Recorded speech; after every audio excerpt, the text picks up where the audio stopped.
On today's episode of Project 1918, we pull the heart out of the Nash Quad. Ross finds out what our tank is really made of and what a master patch looks like. Veteran Rick opens up, and our curator walks us through the early story of Canadian tanks.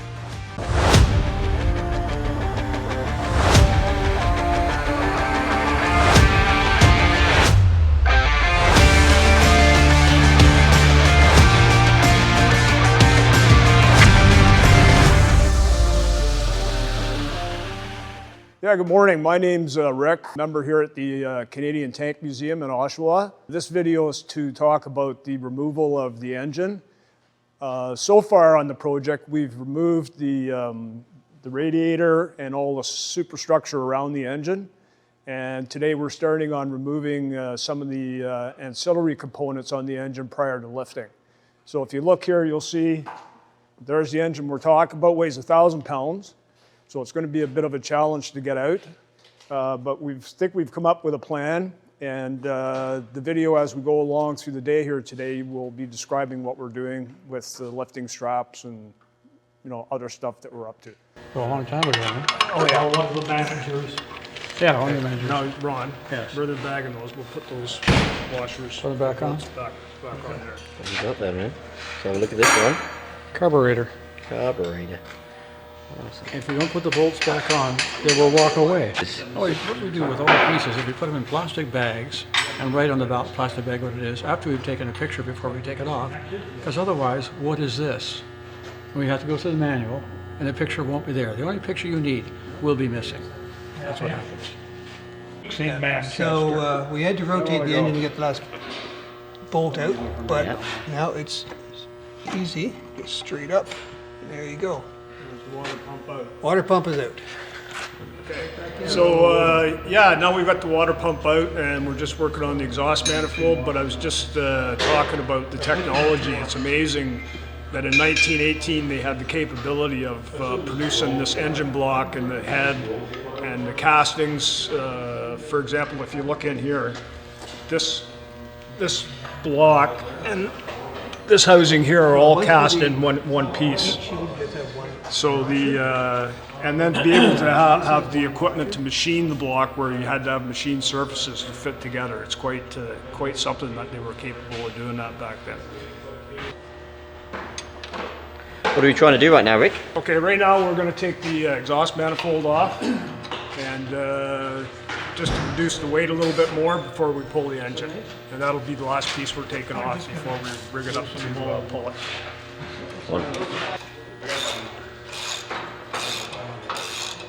So we got the last two bolts coming out now for the exhaust manifold.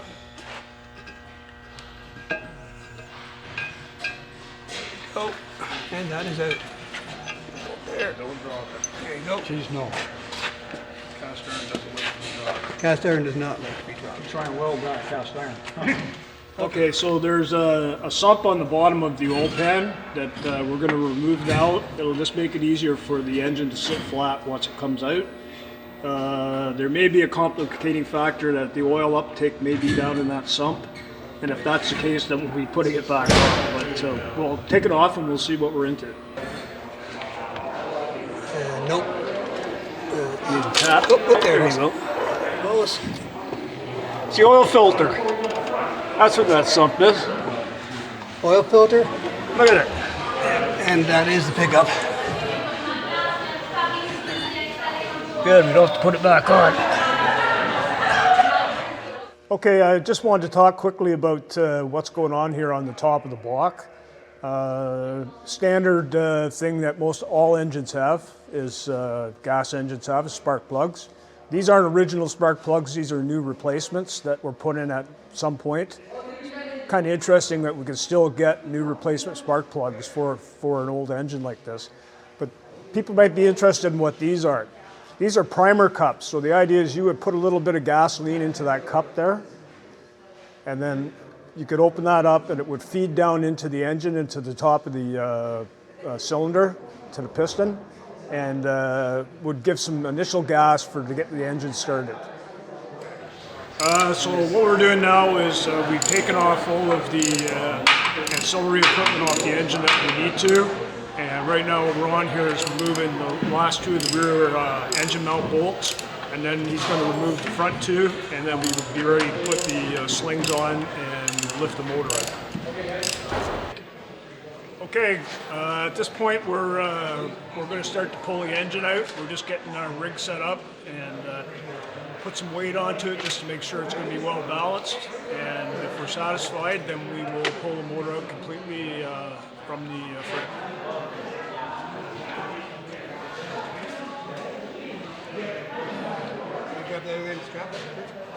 So we got the engine out. It's temporarily supported. We're going to make some kind of a stand for it. We're going to look in details. And we need to look also at how it's going to be shipped out for when the engine gets rebuilt.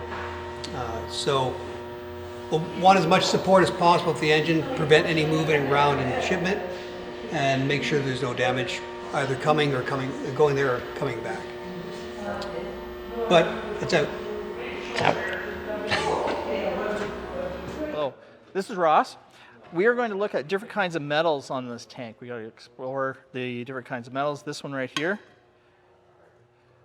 is steel, iron. This bracket again for holding the tool on. This is probably a shovel in here, by the way. Again, steel. Brings us down here. This that's rivet is steel or iron. And this one right here, this looks like it's probably brass. Okay. So in testing this out, steel or iron, that one as well. Probably brass, could be bronze.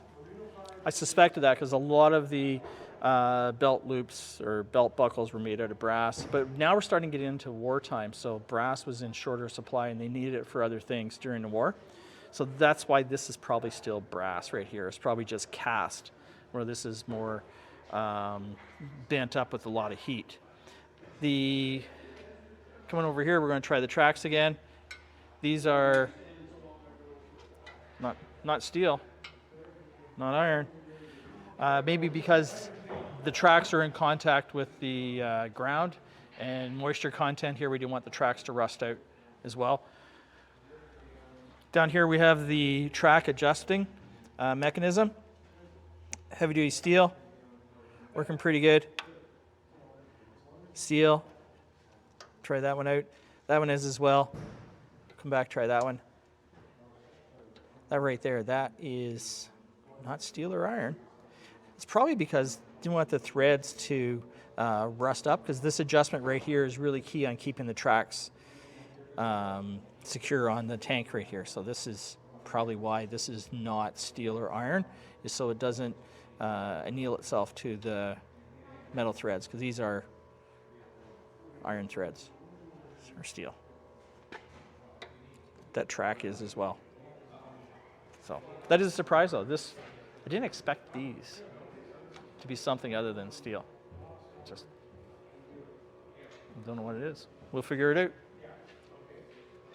All right, we're going to test this side out. That looks, it's metallic. That's metallic. Metallic. Whoa. That's brass or bronze. It's a pretty big chunk for that. That's a bit of a surprise too. That's all metallic. We got those. I'm going to try this one over here. That's metallic as well. So just testing some things out to see what we have to use and what metals they were using during the war.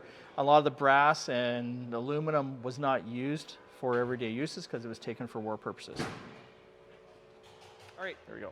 Ross back here again. We're going to look at the transfer case. We have a transfer case right here, and we also have a gearbox, which is up here for shifting gears. The transfer case is what brings the power in, and it sends it back out to the front axle and the rear axle right here.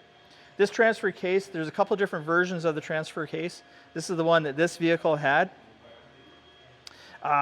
Really good job. The outside part of the case is cast, and then the machine work, and then the bottom is plate steel. To have a look in this transfer case, most of the access panels are just hand tight. So here's what it looks like inside for the gears. You notice there's straight cut gears. Doesn't appear to be any filings in here. And around here, if it doesn't leak, we have problems. We make sure everything leaks. It says it's all good. Well, something I want to show you about this transfer case, and a lot of the other guys that are working here, we are very impressed with this patch job right here. This is quite an impressive patch job. Somebody went to the trouble of forming a patch job right in here. We got rivets all through here. Just an awesome job on that patch job.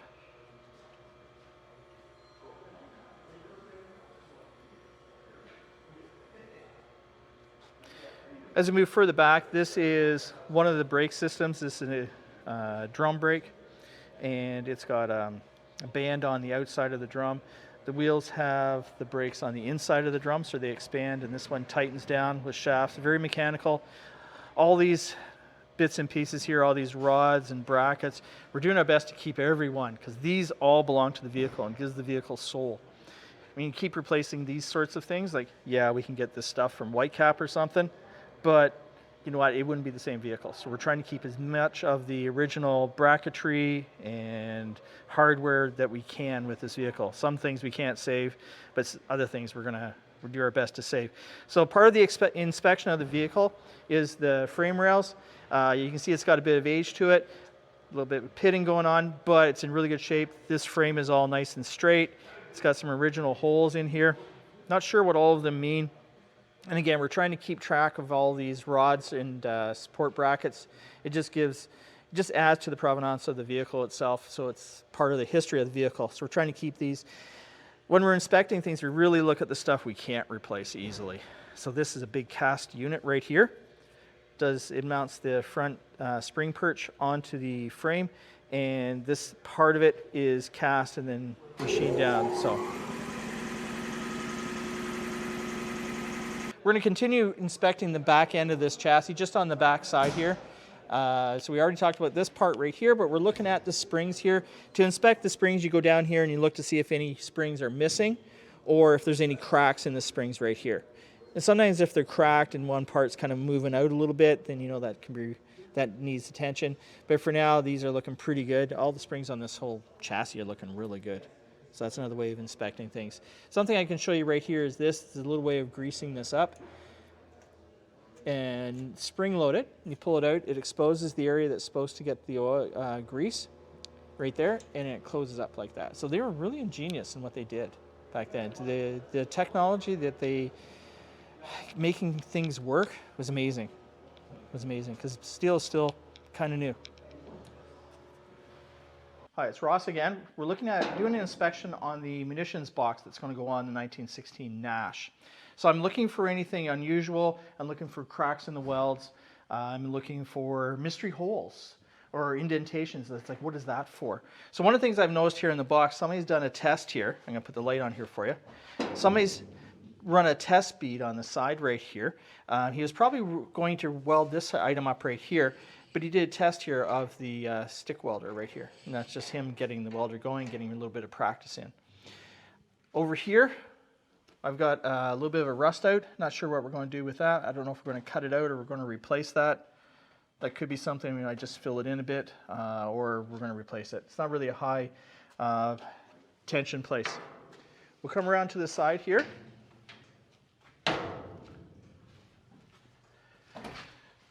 So there's historical photos of what's going to be in the Pioneer box on here, on there, what tools we're going to have mounted on the side. One of the things that I'm just looking for now is this is an indentation here, so that probably means there's some kind of a bracket coming off of that. This would be an axe right here of some sort, or I'm not sure what. To refer to the photos on that. We got a couple more. We got some more indentations here. So I circled these with soapstone. I also indicated here that we probably could just weld this up. This is scar right along here. I'm just going to make it smooth it all out. Up here, here's where an axe is going to go. The axe head goes in here. The strap goes over the handle, and the axe fits here. This is probably a shelf that fits right here for a can. And this is something else down here, another bracket. Those are the kind of things that I'm inspecting on this box right here. The little bit of detective work on this one, also some things that need to be repaired as well. And that's what I'm looking for here. Okay, so we're inspecting the inside of the box now. I've found a couple of areas where we've got some cracks. I've circled those again with soapstone. Something else down here is a little more concerning. We have a bit of a rust out down here on the bottom, and you can see that the body is rusted right here. I'm probably just going to put a patch in it, cut out the rusty area, and then weld in a new square.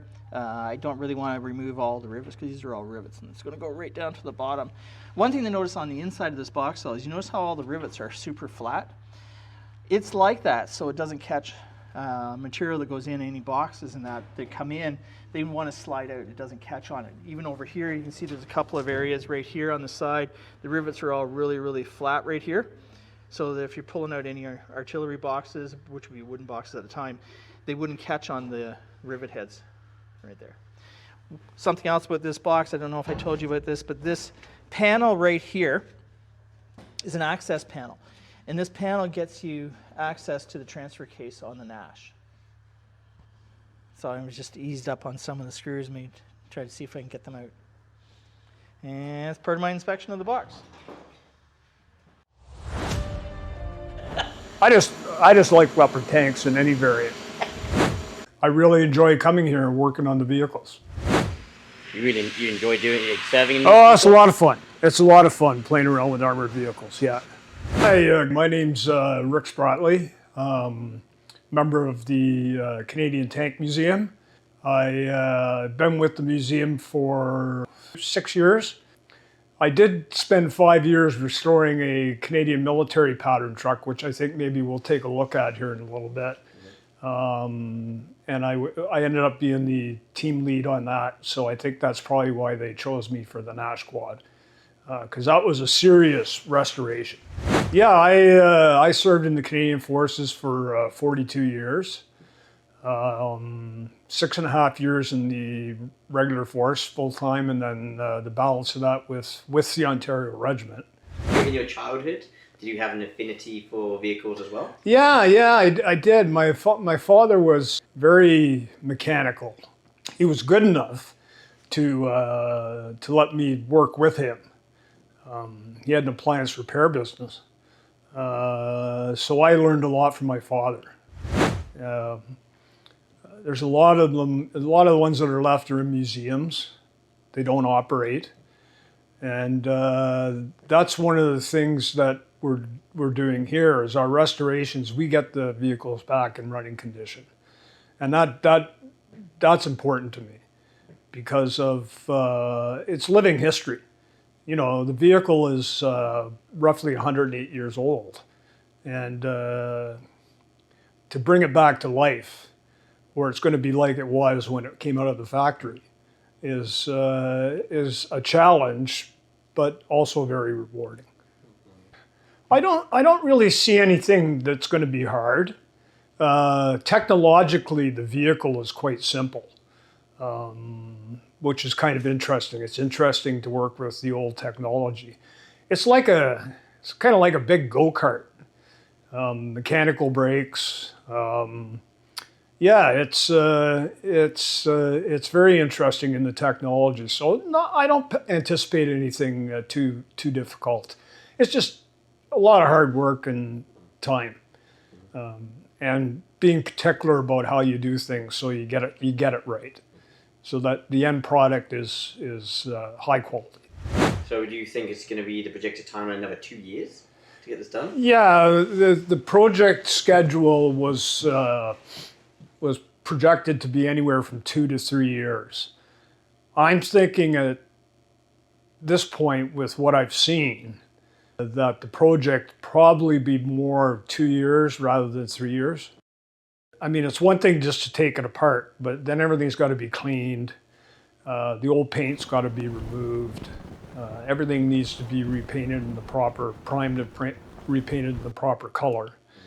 And that's all time-consuming stuff. So yeah, I think we're probably 2 years. Okay, so here we have the CMP, Canadian Military Pattern Truck, Heavy Utility Wireless. And this was the truck I was referencing that took 5 years to restore. And as you can see, we walk around a bit, it's been fully restored to original condition. We can look inside. So this was a big team effort, a lot of guys involved. So yeah, during my service, one of the vehicles or family of vehicles I served on was the ABGP family. It's a bigger vehicle, it's 8-wheel instead of 6-wheel, and it's got, instead of a 76 millimeter gun, it's got a 25 millimeter chain gun on it. So it's like a big machine gun. So another family of vehicles that I served on was the M113 family, of which we have a number of examples. One in particular that's right here in the camouflage is called a Lynx, and that's used in the role of reconnaissance. And then behind me here we have an M113 TUA, or TOW under armor, which is, TOW is a anti-tank missile. And you can see the turret on the top for that, for the TOW missiles. And then we also have, maybe we can walk over here, we can't see the front of it, we have a command post version, and it's called the M577. And we can take a look in the back.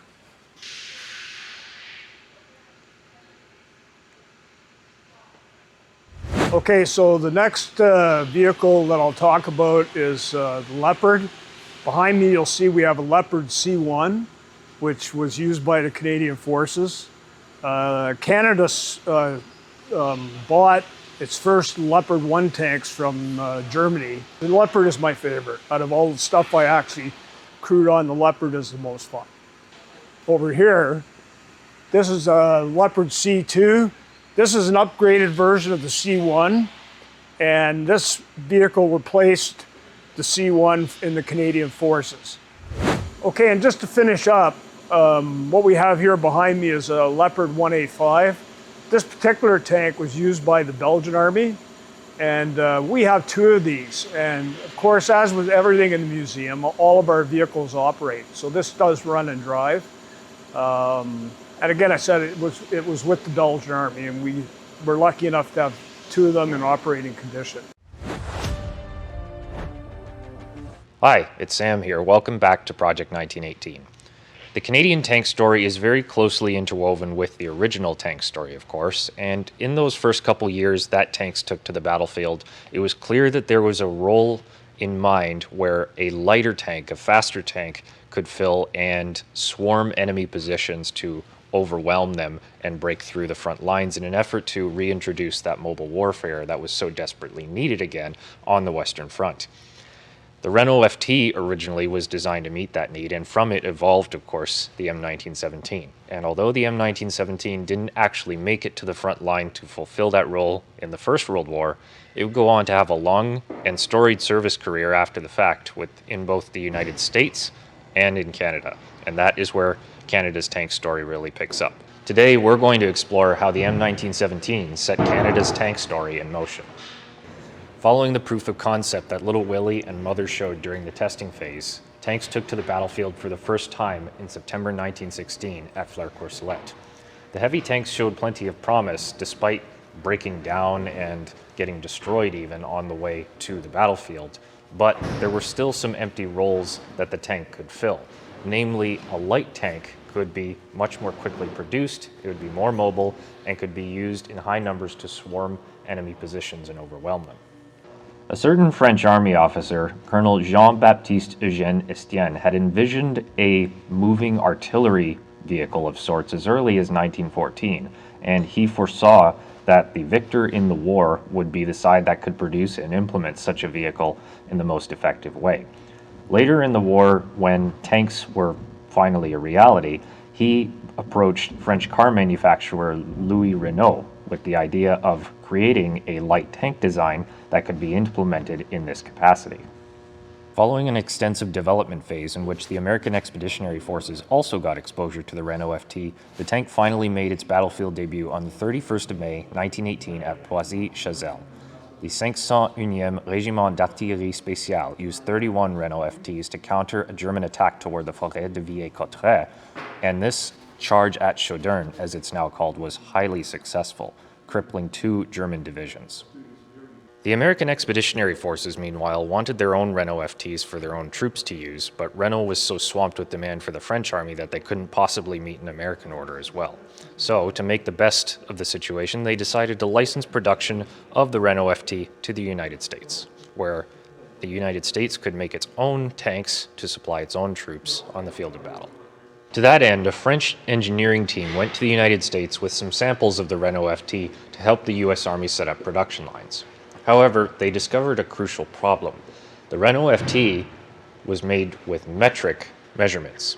The US production lines were set up with equipment in imperial measurements. Since it would be completely impractical to set up the American production lines just to make one tank for the war effort, the design itself had to be amended instead to meet imperial measurements. That took several months, and it was October 1918 by the time the M1917 was steadily rolling off the production line. Of course, a few weeks away was the armistice, and that's not enough time to actually get a new tank straight to the front lines so that your soldiers can put it into effective use. That being said, though, this wouldn't be the end for the M1917. It would go on to have a long post-war career thereafter.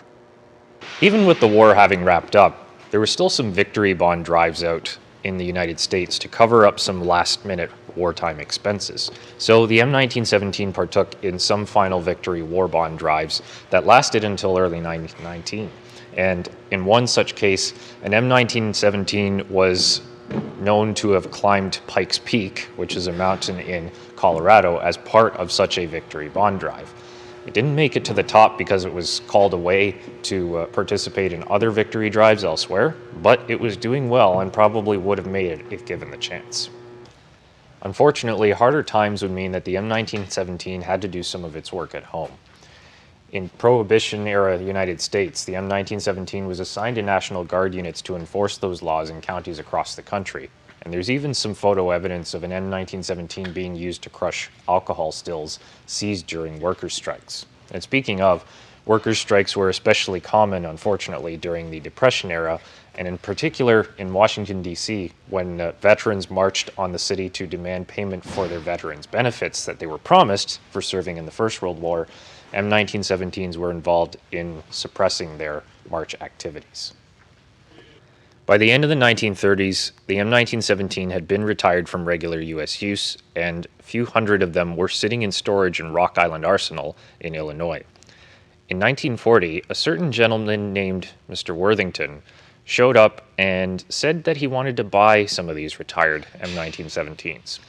But to make sure that the purchase was all above board in the sense of respecting neutrality laws that the U.S. was observing at the time, he decided to buy 236 of them at a scrap value of $240 each for shipment to the Camp Borden Iron Foundry.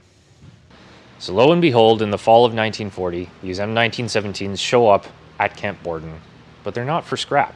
The Canadian soldiers unload them, some of them work, some of them not so well, and the soldiers are told that these unseeming little tanks are going to be their first training vehicles. So the M1917 is thus the genesis of Canada's tank story.